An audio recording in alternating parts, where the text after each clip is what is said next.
पिता, पुत्र और पवित्र आत्मा के नाम पर आमीन। प्यारे विश्वासियों, आप सबों को मेरा प्यार भरा जय यीशु। उम्मीद करता हूं आप सब सकुशल होंगे, सुस्वस्थ होंगे। ईश्वर की कृपा आप सबों के ऊपर हमेशा बनी रहे। आज हम पवित्र त्रिएक ईश्वर का पर्व मनाते हैं, पवित्र त्रित्व का पर्व मनाते हैं। और आज के दिन प्रवचन देना शायद सबसे ज्यादा मुश्किल होता है, क्योंकि पवित्र त्रित्व का रहस्य ईश्वर के अस्तित्व का सबसे गहरा रहस्य है। ईश्वर को सृष्टिकर्ता के रूप में या उनके देह धारण को या फिर उनके पुनरुत्थान को काफी हद तक समझा जा सकता है, परंतु एक ही ईश्वर होते हुए भी उनमें तीन जन होना, वो भी बिना किसी भिन्नता के, बिना किसी विरोधाभास के, बिना किसी वर्गीकरण के, ऐसे एक अटूट व परिपूर्ण एकता रूपी ईश्वर के अस्तित्व को समझना साधारण व सीमित मानव बुद्धि के बस की बात नहीं है। कई लोग इसे समझाने के लिए कई ऐसे उदाहरण पेश करते हैं जिसे हम हमारी ज्ञानेंद्रियों के द्वारा अनुभव कर सकते हैं और समझ सकते हैं। जैसे कई लोग पानी की तीन विभिन्न अवस्थाओं का हवाला देते हुए कहते हैं, जैसे पानी का मूल रूप H2O है, पर वह तीन विभिन्न अवस्थाओं में पाया जाता है। द्रव यानी तरल पानी, ठोस यानी बर्फ, और गैस यानी भाप के रूप में। इन तीनों रूपों में वह है तो पानी ही, पर तीन अवस्थाओं में मौजूद रहता है। वैसे ही ईश्वर है तो एक ही वास्तविकता, एक ही अस्तित्व, पर वह तीन विविध रूपों में अपने आप को प्रकट करता है, पिता, पुत्र और पवित्र आत्मा। परंतु सच्चाई यह है कि कोई भी अनुभवजन्य ज्ञान या उदाहरण पवित्र त्रित्व को समझने के लिए सटीक या पर्याप्त नहीं है, क्योंकि यह ईश्वर का रहस्य है। नबी ईसाया अध्याय 55 उसके वाक्य 8 व 9 में वही ईश्वर हमसे कहता है, तुम लोगों के विचार मेरे विचार नहीं और मेरे मार्ग तुम्हारे मार्ग नहीं है। जिस तरह आकाश पृथ्वी से ऊपर ऊंचा है, उसी तरह मेरे मार्ग तुम्हारे मार्गों से और मेरे विचार तुम्हारे विचारों से ऊंचे हैं।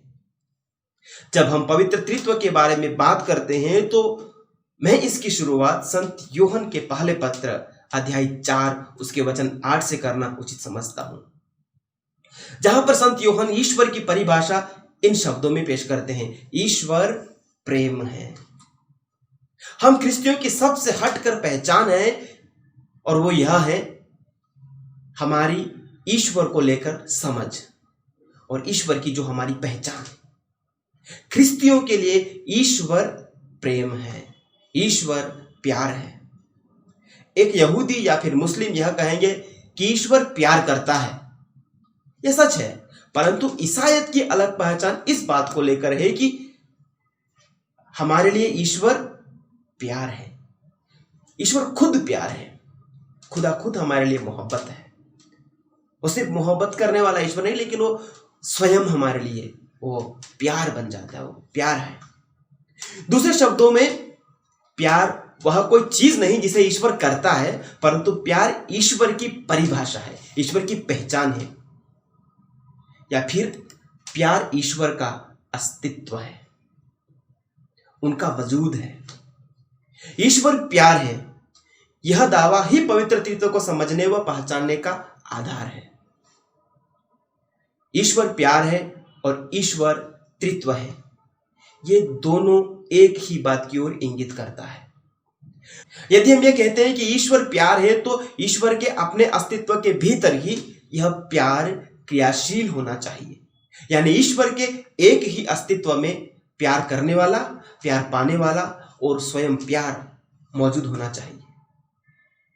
जी हां, ईश्वर संसार से प्यार करता है, यह सत्य है, परंतु आदिकाल से ईश्वर की पहचान यह है कि वह प्यार है, और इसलिए हमें यह कहना उचित है कि ईश्वर प्यार है और अपने अंदर उस प्यार की 3 भूमिकाएं हैं।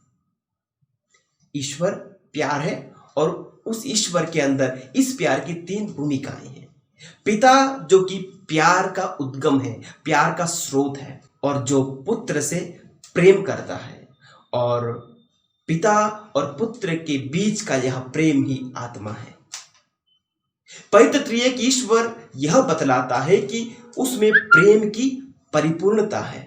जिसमें प्रेम की परिपूर्णता है वही सच्चा और पूर्ण ईश्वर हो सकता है। पिता, पुत्र और पवित्र आत्मा में प्रेम की परिपूर्णता विद्यमान है। जब हम प्रेम की बात करते हैं तो हमारा अनुभव यह बतलाता है कि प्यार कभी निश्चल नहीं हो सकता। निश्चल यानी बिना क्रिया के। प्यार हमेशा क्रियाशील या गतिशील रहता है। यदि मुझमें किसी के प्रति प्रेम है तो वह प्रेम मेरे भीतर निष्क्रिय रूप में पड़ा नहीं रहेगा। वह गतिशील या क्रियाशील होकर अपनी अभिव्यक्ति का रास्ता खोजता है। वह शब्दों द्वारा, उपहार द्वारा, आलिंगन द्वारा, स्पर्श द्वारा, चुंबन द्वारा या फिर मन में प्रेम भरी एक कल्पना द्वारा अभिव्यक्त किया जाता है। उसी प्रकार जब हम यह कहते हैं कि ईश्वर प्यार है तो वह प्यार अपने आप में निष्क्रिय नहीं रह सकता। वह अपनी अभिव्यक्ति खोजेगा। हम यह जानते हैं और विश्वास करते हैं कि ईश्वर अनादि काल से विद्यमान है। यदि ईश्वर अनादि काल से विद्यमान है और वह ईश्वर प्रेम है तो उस ईश्वर को त्रिएक रूप में होना आवश्यक है, क्योंकि एक ही जन में अपने आप में प्रेम की अभिव्यक्ति असंभव है। खुद में प्यार नहीं किया जा सकता। प्यार करने के लिए हमें किसी और व्यक्ति की जरूरत होती है अपने प्यार की अभिव्यक्ति के लिए।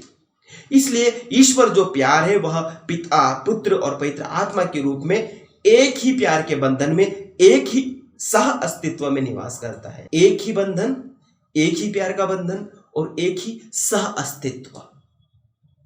इसलिए पवित्र त्रित्व में ही पूर्ण ईश्वर हो सकता है, अन्यथा ईश्वर में एक अधूरापन रह जाता है, और जिसमें अधूरापन है वह ईश्वर नहीं हो सकता। अब ये पिता, पुत्र और पवित्र आत्मा अपना अलग अलग अस्तित्व रखने वाले 3 ईश्वर नहीं, वरन एक ही ईश्वर के 3 जन हैं। इनका अस्तित्व एक ही है और वह एकमात्र ईश्वर का अस्तित्व। ये तीनों अलग अलग अस्तित्व नहीं रख सकते। इन तीनों को एक ही अस्तित्व में परिपूर्णता से बांधे रखने की शक्ति है उनके बीच का प्रेम। पिता, पुत्र और पवित्र आत्मा के बीच कभी भी विभाजन नहीं हो सकता। यह कभी तोड़ा नहीं जा सकने वाला और कभी न खत्म होने वाला प्यार है। इसलिए प्रभु यीशु संत यूहन्ना 10:30 में कहते हैं, मैं और पिता एक हैं। और यूहन्ना 14:9 में प्रभु का वचन कहता है, जिसने मुझे देखा है उसने पिता को भी देखा है। और संत पेतरुस पेंतकोस्त के दिन अपने प्रथम भाषण में लोगों से नबी योएल के ग्रंथ का हवाला देते हुए पवित्र आत्मा के विषय में की गई भविष्यवाणी के बारे में बतलाते हैं, मैं अंतिम दिनों में सब शरीरधारियों पर अपना आत्मा उतारूंगा। यहां ईश्वर अपने आत्मा के बारे में कह रहे हैं, जो आत्मा पेंतकोस्त के दिन प्रेरितों पर उतरा।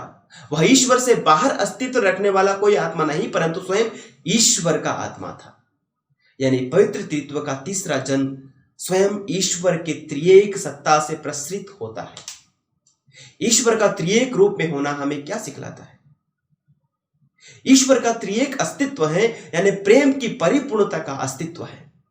अपने इस स्वभाव के कारण ईश्वर हमारी सृष्टि करता है और वही ईश्वर हमें अपने इस प्रेम में भागीदार होने के लिए बुलाता है।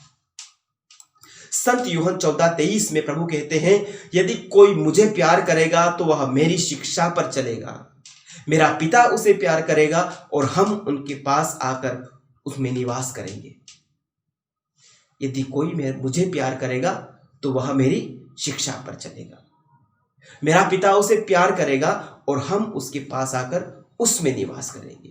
तो यह है पवित्र त्रिएक ईश्वर में विश्वास करने का अंतिम उद्देश्य, कि हम ईश्वर के असीम और अनंत प्रेम के भागीदार बन जाएं।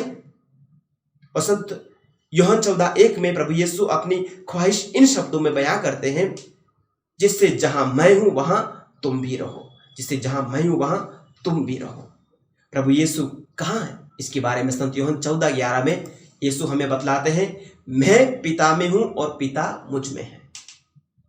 इसका आशय यह हुआ प्यारे विश्वासियों की पवित्र त्रिएक ईश्वर हमें अपने प्रेम में एक हो जाने के लिए बुलाता है।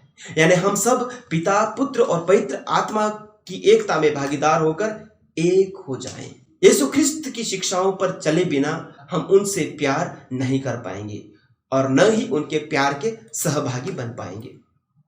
तो सबसे पहले हमें यीशु ख्रिस्त को पहचानना, उन्हें स्वीकार करना और उनकी आज्ञाओं को मानना होगा। तब हम उनसे प्यार कर पाएंगे और स्वयं पिता हमें प्यार करेगा और पिता, पुत्र और पवित्र आत्मा हम में आकर निवास करेंगे। आमीन।